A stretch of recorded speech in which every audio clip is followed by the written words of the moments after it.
Bonjour Wilfried et bonjour à tous ceux qui nous écoutent ou nous regardent sur le tendanceouest.com. On est en direct du Challenger de Cherbourg, le 24e du nom. Ça se passe jusqu'à dimanche, donc à Cherbourg, dans la Manche. Et on va parler aujourd'hui de tout ce qui fait ce tournoi, tout ce qui fait le sel, les coulisses notamment. On va vous faire rencontrer les bénévoles, des joueurs et puis évidemment les organisateurs. Et on va commencer avec vous, Anthony Thiebaud, bonjour. Bonjour. Organisateur de ce tournoi, 24e édition, je le disais. Alors, c'est commencé depuis le week-end dernier. On a déjà vu de très belles choses sur les cours de Chantraine ici et puis aussi au niveau des qualifications à Tour-la-Ville. On est à mi-chemin, là, à peu près. On peut dire ça. Bah oui, on est encore un petit peu sur Tour-la-Ville avec les doubles, mais on a vu des très belles qualifications à Tour-la-Ville. Le tableau n'était pas plein, mais par contre, le niveau était vraiment fort. Et donc, ensuite, on va terminer aujourd'hui les premiers tours du tableau final de simple à Chantraine. Le mercredi, c'est toujours une journée très importante pour le Challenger parce que habituellement il y a toujours des enfants qui viennent. Alors là c'est les vacances scolaires en plus et puis une très belle tête d'affiche qui arrive là aujourd'hui. Bah oui, effectivement. Donc Julien Beneteau a joué hier et aujourd'hui c'est Jérémy Chardy qui vient. Les écoles de tennis, même si c'est les vacances scolaires, il y en a quelques-unes qui sont venues, donc il y aura encore des jeunes cet après-midi dans le complexe. Cette année, j'ai l'impression qu'il y a pas mal de Français, des joueurs français. C'est toujours un atout pour le tournoi d'avoir des Français qui se qualifient, qui vont loin aussi. On en a presque déjà qui sont assurés d'aller plus loin là déjà. On est sûr d'avoir au moins 2 Français en quart de finale parce qu'il y a 2 matchs au deuxième tour. Certains, après si Jérémy Chardy se qualifie aujourd'hui, il y aura 3 Français en quart de finale sûr. Mais on avait un petit peu peur au début de pas avoir, il n'y avait pas trop de Français dans la liste, mais entre les wildcards qui ont bien joué, les qualifiés, 2 qualifiés français qui sont sortis et qui ont passé le premier tour, c'est finalement les Français sont présents au second tour. On reste un peu sur le plan sportif, mais quels sont là les faits qui ont déjà marqué le tournoi? Je pense notamment à l'élimination de la tête de série numéro 2 par un Français, par un jeune Français, Maxime Janvier. Ça, c'est une belle surprise. Oui, c'était une belle surprise. Il y a eu de l'ambiance. Après, c'est dans ce genre de tournoi, tout le monde peut gagner. L'écart est vraiment très minime entre les joueurs. Donc c'est vrai, tête de série 2, on peut pas dire que ça veut pas dire grand-chose, mais quand même, c'est assez proche. Et après, au niveau ambiance, on était content de voir le Grandvillais Axel Michon gagner hier soir même pendant le match de foot, il a réussi à garder quelques spectateurs avec lui et il y avait une superbe fin de match. On en a parlé un petit peu tout à l'heure avec Jérémy Chardy, mais justement le programme de la journée, il va être aussi alléchant pour les fans de tennis et pour les autres aussi, puisqu'il y a pas mal de joueurs français qui sont en lice aujourd'hui. Oui, c'est sûr. Et puis en plus, le public commence à avoir l'habitude à Chantraine et on a un public de connaisseurs et je pense que les gens ne viennent pas voir que les têtes d'affiche. Ils sont contents de découvrir des jeunes et on va pouvoir découvrir Geoffrey Blancano qui a gagné Roland Garros junior. Donc voilà, et les gens aussi viennent voir ce genre de joueurs. Les révélations, c'est toujours le rôle aussi du challenger finalement. Oui, c'est le rôle du challenger. Je crois qu'on avait vu Rafael Nadal passer par ici. Ouais, Rafael Nadal, Djokovic aussi. Voilà, ouais, donc il y a des grands noms du tennis qui sont passés ici par Cherbourg, par la salle Chantraine. C'est un tournoi qu'il faut faire rayonner aussi au-delà des frontières de la Manche. Et c'est important, notamment, vous parlez souvent de votre site internet qui est bien consulté et qui est bien vu. Il y a une volonté de faire vivre le tournoi pendant l'année et puis pendant la semaine aussi.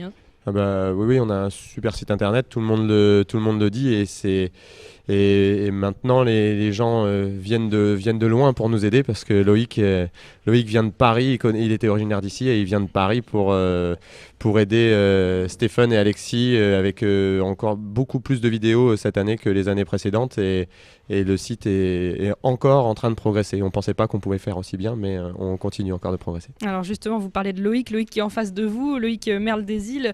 C'est votre premier challenger dans les coulisses, on va dire, finalement. Oui, effectivement, c'est mon premier challenger dans les coulisses. Et j'ai eu la chance, grâce à Alain et Anthony, quand j'étais gamin, de voir les premières éditions dans les années 90. Ça fait plusieurs années que je me dis il faut que je prenne une semaine pour leur filer un coup de main sur ce que je connais le mieux, c'est-à-dire l'informatique, donc et un peu les réseaux sociaux. Donc c'est ce que je fais cette année. Je suis vraiment ravi de leur rendre ce service parce qu'ils font vraiment du super boulot pour notre si beau sport. Comment ça se passe justement une journée là à Chantraine pour vous, pour l'équipe informatique, va dire. On essaye d'arriver dans la matinée et puis commencer à alimenter le site sur les matchs de la journée, prendre les premières balles de match, les mettre sur le site, alimenter toutes les informations qu'on a au fil de l'eau, des anecdotes sur les joueurs, des interviews également. Donc ça permet de faire vraiment rayonner le site au-delà même de Cherbourg. On fait vivre sa passion au plus près finalement. Oui, exactement. Donc, en plus aujourd'hui c'est génial quand je vois tous les enfants qui arrivent. Là, ça va vraiment être une très très belle journée. Anthony, il y a une volonté de développer aussi les réseaux sociaux avec un compte Snapchat, je crois, cette année. Oui, la nouveauté c'était Snapchat et aussi Instagram. Et là, ce qu'on a essayé de faire, c'est de mettre des jeunes. Et pour Instagram, des moins jeunes, parce que c'est les filles du secrétariat, pour voir autre chose que le terrain. Donc on voit un petit peu les coulisses, et ça c'est bien, parce c'était toujours un petit peu la même chose sur les réseaux sociaux, sur Facebook, Twitter, on voyait un peu la même chose. Donc voilà, les jeunes, c'est eux qui maîtrisent le mieux ces choses-là, donc on les a mis au boulot. Qu'est-ce qu'on voit par exemple? C'est les petits secrets du Challenger.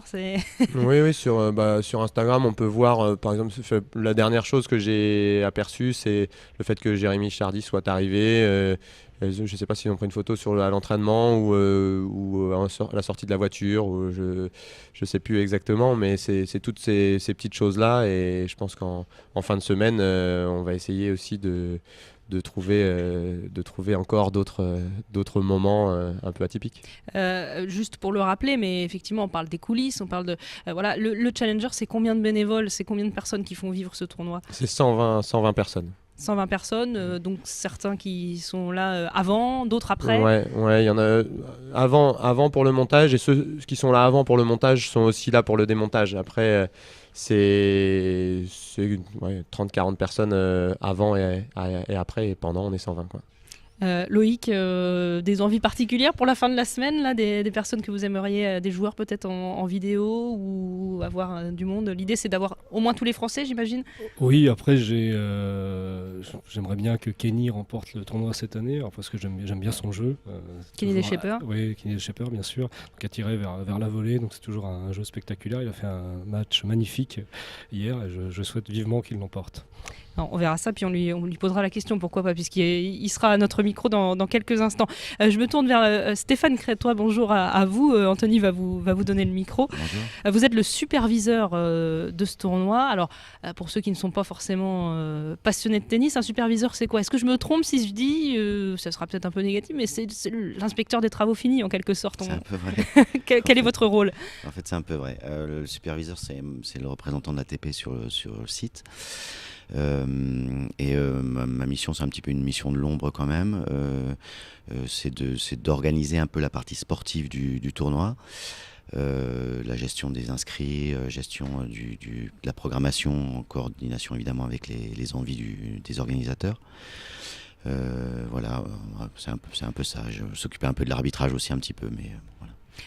Justement pour les journées comme ça, la programmation, c'est vraiment, on discute avec les organisateurs pour essayer de faire les choses au mieux, et qu'il y ait finalement des matchs peut-être qu'on peut juger les plus intéressants, où il y a le plus de monde possible dans le public. Oui, alors il y a des rouages à faire auxquels il faut être attentif, notamment le dimanche. Avant d'attaquer la semaine, il faut vraiment anticiper un petit peu sur les besoins de soirée, notamment, parce que certains joueurs jouent aussi simple et double, donc il y a des règles à respecter. Enfin, on ne peut pas leur faire jouer le double avant le simple, des choses comme ça. Et puis il faut libérer donc certains joueurs pour les soirées, les moments les plus importants pour le tournoi. Mais là, c'était vraiment facile cette semaine, en fait. Ouais. Le fait de faire jouer, par exemple, Jérémy Chardy cet après-midi, là encore, on est un mercredi, c'est important qu'il soit visible des enfants, notamment, qui vont venir. Exactement, donc on essaie de faire coïncider en fait les intérêts de tout le monde, c'est-à-dire ceux des demandes des joueurs, parce que les joueurs ont aussi des demandes, ceux du tournoi, et puis les intérêts sportifs. Mais bon, encore une fois, cette semaine, ça a été vraiment facile. Vous parliez de l'arbitrage, ça peut vous arriver, vous, de devoir trancher, par exemple, quelque chose quand il y a un litige ou ce genre de choses? Alors ça arrive, heureusement rarement, mais ça arrive. Le superviseur ou le juge arbitre est de temps en temps appelé sur le terrain, plus pour trancher un problème de règlement que de fait, en fait. J'ai pas l'autorité sur le fait, je n'ai l'autorité que sur le règlement. Mais ça arrive vraiment très très très très rarement en fait. Oh, j'en profite pour vous demander de rappeler peut-être l'équipe d'arbitrage, mais là aussi évidemment vous êtes le superviseur, mais il y a des arbitres de chaise, il y a des juges de ligne, il y a beaucoup de monde aussi sur le terrain. Oui, on a 4 arbitres qui sont désignés par l'ATP, des arbitres qui sont dotés d'une certification internationale, plus quelques arbitres renforts, parce qu'ils ne peuvent pas assurer l'intégralité des matchs, et puis une large équipe de juges de ligne, avec à leur tête un binôme aussi pour s'occuper d'eux, pour les encadrer. Donc c'est vraiment, puis des juges de ligne qui viennent de l'extérieur, certains qui sont locaux, avec qui moi j'ai commencé ici, donc il y a 25 ans. Donc c'est vraiment presque une famille ici, toi. Alors justement, je ne l'ai pas précisé, mais effectivement, vous avez la particularité d'être superviseur et d'être aussi cherbourgeois. Quand on est à la maison, c'est toujours plus agréable peut-être d'être... En tout cas, c'est très inhabituel, mais c'est évidemment agréable parce qu'on dort dans son lit. Et puis aussi, c'est vrai parce qu'on retrouve des visages que j'ai connus il y a très très longtemps. Et puis qu'il y a un côté aussi forcément attachant. On est chez nous, des personnes avec qui j'ai grandi. Donc oui, forcément, c'est très très agréable. Ouais. Qu'est-ce qu'il a comme particularité ce tournoi ? On dit souvent qu'il est familial, qu'il y a une bonne ambiance. Ouais, c'est très local, familial. Il est généré par beaucoup de passion en fait. Voilà. Je pense plus de passion que d'économique en fait. Il y a des tournois qui sont vraiment actés situés sur le vecteur marketing, tout ça. Là, c'est vraiment la passion du tennis en un. Et ça se ressent sur tous les secteurs du tournoi. Et ça, ils peuvent en être fiers vraiment.